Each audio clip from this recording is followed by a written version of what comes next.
மட்டும் தான் வச்சுருக்காங்க. பீஃபில் வந்து பக்கோடா அது மட்டும் எல்லாம் பிரியாணி தவா கறி அது எல்லாமே வச்சுருக்காங்க.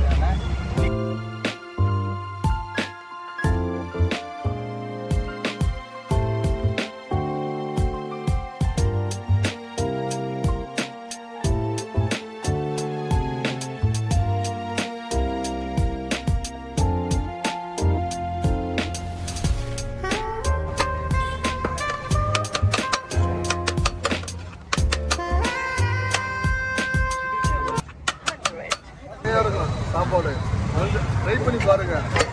பிரியாணி வந்து ரேஸ் கம்மி தான், ட்ரை பண்ணி பாருங்க. திண்டுக்கல் பிரியாணி நான் திண்டுக்கல்லாம் விட கம்மியாக இருக்கும்.